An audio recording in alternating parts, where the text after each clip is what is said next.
Race l'avocat que je suis, il te dit rien, hein, comme j'ai la tête dure. Honnêtement,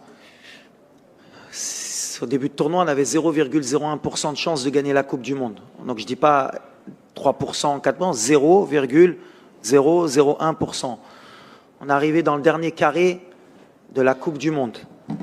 On a joué, je le répète, que des grandes nations. Alors, le Marocain que je suis et le peuple que je connais. ولا كان لعب هيدا ولا كان لعب خمسة ولا كان لعب ثلاثة ولا كان. Je l'ai passé au WAC, je connais. Écoute, hamdoulilah, si j'ai un message à envoyer, on est dans les 4 meilleures équipes du monde. Et si tu m'avais dit avant la Coupe du Monde, et si tu aurais fait un tour du Maroc, et même du monde entier, tu aurais dit le Maroc va finir 4e de la Coupe du Monde et va se battre avec les armes qu'elle a. Jusqu'à la dernière minute, tout le monde aurait signé, donc pourquoi je vais changer? On rêvait de passer le premier tour au départ. Aujourd'hui, on est des demi-finalistes et avec la tête haute, donc j'ai rien à changer. Par contre, pour 2026, si je dois encore être ici, bien sûr que j'aurai plus d'expérience et peut-être qu'on changera certaines choses. Mais tu verras qu'en 2026, peut-être qu'on se rendra compte de ce qu'on a fait en 2022. Il faut respecter le football. Ce qu'on a fait, c'est extraordinaire. Les joueurs, j'ai rien à leur reprocher, se sont battus jusqu'au bout. On leur reprochait de pas mouiller le maillot avant. Aujourd'hui, je pense qu'ils ont montré qu'ils se battaient jusqu'à la dernière minute pour leur pays. Et après, il faut accepter le football. Aujourd'hui, il y a des nations qui sont plus fortes que nous. La France est plus forte que nous. La Croatie, aujourd'hui, elle est encore plus forte que nous. Elle n'est pas aussi forte que nous, de beaucoup, mais elle est plus forte que nous. Il faut l'accepter, mais il faut travailler pour les dépasser. Et ça, ça fait 10 ans qu'au Maroc, on travaille pour déjà rattraper le retard. Aujourd'hui, on a montré qu'on n'était pas loin. Donc, si j'avais quelque chose à changer, rien. Mais on le savait, en deuxième mi-temps, c'était beaucoup mieux. On leur a posé plus de problèmes. On a beaucoup de situations. Mais voilà, ils ont su garder le résultat. Et on est déçus, mais je pense que demain, quand on se réveillera, on se rendra compte de ce qu'on a fait. La marche, elle était un peu trop haute pour nous, pour aller chercher un résultat aujourd'hui. Parce que voilà, pour aller au bout du tournoi, il faut avoir tout le monde à 100% et c'était pas le cas pour nous. Mais bravo aux garçons parce que c'est vrai que des fois on est un peu déçus, mais il faut leur reconnaître qu'ils se sont battus jusqu'à la dernière minute et ils ont tout donné. Et ça, c'est une très belle image pour notre football. Can we get the microphone here, please? First, I'll come to you, sir. Radio France Internationale, je voudrais juste savoir si c'est un peu tôt, mais s'il reste une image de ces 7 matchs de ce mois ici, ça serait laquelle? Bon, on a plusieurs images, surtout nous, c'est surtout à chacune de nos victoires. Le peuple marocain qui sort dans la rue et aussi le fait que Sa Majesté aussi soit sorti fêter les victoires dans la rue avec le peuple, ce qui montre que on a eu un impact extraordinaire et qu'on a réussi à tous se réunir pendant un mois. Voilà, c'est vraiment l'image que j'ai de cette Coupe du Monde. In the corner. Bonsoir Walid, Miguel Ángel Lara, Marca, Espagne. On a vu l'équipe très en colère avec l'arbitre à la fin du match. Pensez-vous que le Maroc n'était pas respecté dans les derniers matchs? Merci. Non. Quand on perd, on est toujours déçu. On est toujours un peu énervé. C'est les compétiteurs. Manque de respect, je pense pas. Il y a des erreurs partout à chaque fois. C'est ce qu'on dit. On respecte les arbitres, on respecte l'arbitrage. Nous, on va se concentrer surtout sur ce qui nous a manqué. Pourquoi on n'a pas réussi à gagner les 2 derniers matchs? Et pour progresser, se cacher derrière l'arbitrage, c'est pas marocain. On laisse la fédération toujours s'occuper de ces détails-là, mais nous, les sportifs, on réagit à la fin du match, mais avec le recul, on n'a pas été à notre niveau comme on le voulait, surtout en première mi-temps. Donc c'est ce qui m'intéresse. At the back there? Yes. And after that, we go to the virtual stadium. There is a question from virtual stadium. Here, over there. Fernando Callas from Reuters. I would like to ask you, what is the impact of the Morocco campaign and this World Cup will have on African football after all 5 teams from Africa didn't qualify from group stage in the last World Cup? So now you gave them this boost of morale. I want to know what is the impact it's going to have in African football. Thank you very much. Ben, je pense que c'est pour ça que je dis que demain, je pense qu'après la finale, on fera le bilan et on se rendra compte que la campagne du Maroc, elle a été extraordinaire. On a joué que des tops équipes. Pour nous, je pense qu'on va gagner beaucoup d'années et beaucoup d'expérience. Quand on a la chance dans le tournoi de jouer 2 fois la Croatie, qui est top 3 mondial, jouer l'Espagne, le Portugal, la France, la Belgique et le Canada, c'est extraordinaire. On a eu que des gros matchs. Je pense qu'on a montré un beau visage qu'en Afrique on travaille et qu'on commence à revenir, qu'on a appris.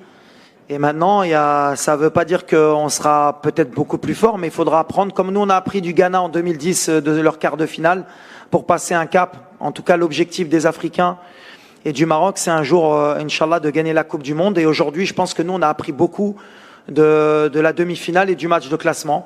Maintenant, ça va nous mettre beaucoup plus de pression. Et ça va peut-être aussi mettre de l'émulation en Afrique pour que tout le monde espère faire le même parcours. Et tant mieux pour nous parce que voilà, on a un continent de football. Les Africains aiment le football. Et aujourd'hui, je pense que le Maroc a montré qu'on est capable et qu'on n'est pas loin. Parce que voilà, les matchs, on les a perdus sur des détails. Ça veut dire qu'aujourd'hui, la différence entre les pays européens et africains, bah, il y a plus lieu d'être. Ça va jouer sur des très petits détails. Donc je pense que c'est ça qui va aider le football africain.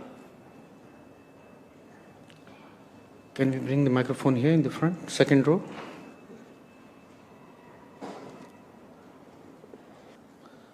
We'll take 2 more questions, one here and one this gentleman.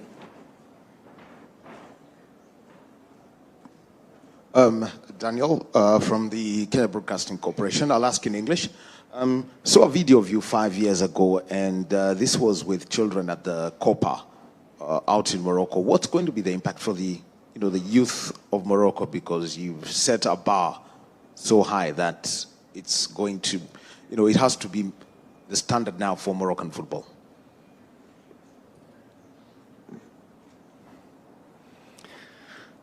Alors moi, c'est quelque chose qui me touche énormément, toutes ces vidéos, de voir justement les enfants, parce que pour nous, pour moi, le football, ça fait rêver les gens, et c'est surtout les enfants, ça leur donne beaucoup d'espoir. Et je pense qu'aujourd'hui, non seulement au Maroc, mais en Afrique et même dans beaucoup de pays dans le monde, je pense qu'on a réussi à faire rêver quelques gamins qui peut-être, dans certains endroits du monde, peuvent rêver de devenir footballeurs professionnels et accéder à cette Coupe du Monde et de faire une performance. Donc ça n'a pas de prix, c'est ce que je dis, c'est beaucoup plus qu'une victoire en Coupe du Monde, ce qu'ont fait les joueurs. Maintenant, l'impact que ça va avoir sur notre pays, c'est que la barre, comme vous l'avez dit, elle va être élevée. Et donc l'attente de la part de nos supporters, elle va être peut-être beaucoup plus élevée, il va y avoir beaucoup de pression. Donc aussi, c'est mon travail aussi de, comme je l'ai dit tout à l'heure à Morad, de revenir un peu les pieds sur terre et de se dire ce qu'on a fait, c'est extraordinaire. Alors je ne sais pas quand est-ce qu'on le refera, mais on aura envie de le refaire. Et même un pays africain sera compliqué peut-être de revenir en demi-finale, mais nous, l'objectif pour nos pays, c'est maintenant de passer les premiers tours, comme l'a fait le Sénégal, comme on l'a fait nous, et de revenir à chaque fois dans les huitièmes de finale, les quarts de finale. Et avec ce genre de performance, un jour on pourra gagner la Coupe du Monde.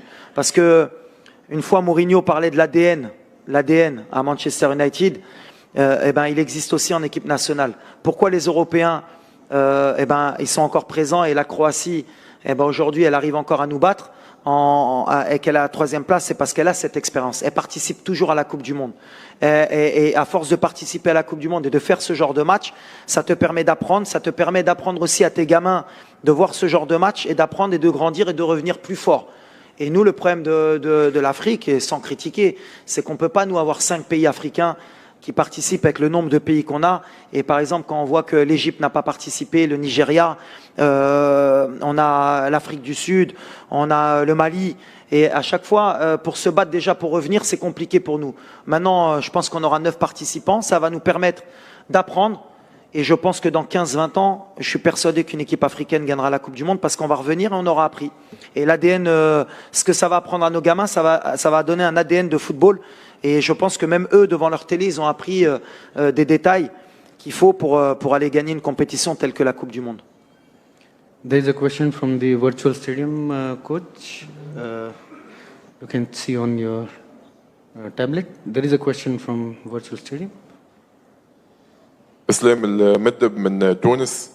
في البداية سيد وليد الركراكي أريد أن أقدم اعتذاري لأني شككت في أحد الندوات السابقة في قدرة المنتخب المغربي وعلى رفع كأس العالم. أثبتتم اليوم بوصولكم لنصف النهائي أنك على حق وأن الحلم مشروع. سؤالي هو هل تعتبر هذا الجيل للمنتخب المغربي هو الأفضل في تاريخ الكرة المغربية، الكرة الإفريقية والكرة العربية؟ شكرا.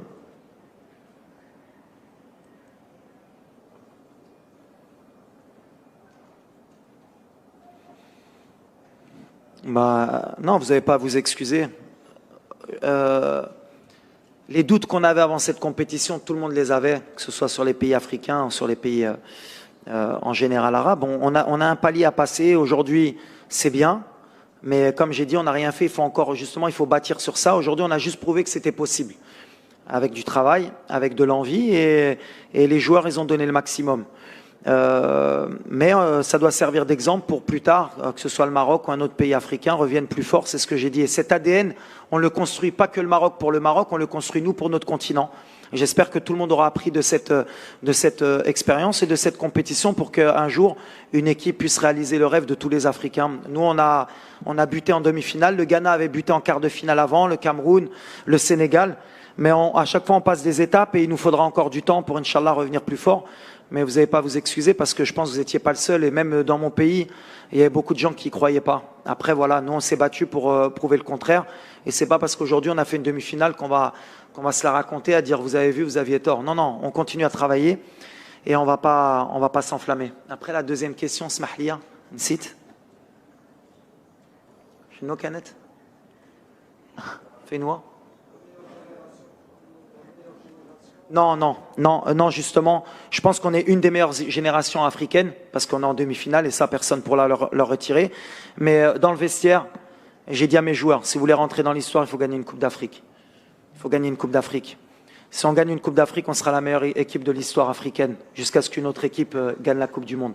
Mais il faut que dans les 3-4 ans à venir, cette génération puisse gagner une Coupe d'Afrique. Et je pense que si elle la gagne, ce sera la meilleure parce qu'on va être attendu. Et donc, ce sera beaucoup plus difficile pour cette génération de gagner une Coupe d'Afrique. Mais on va travailler dur. On a 1 an pour se préparer pour la Côte d'Ivoire.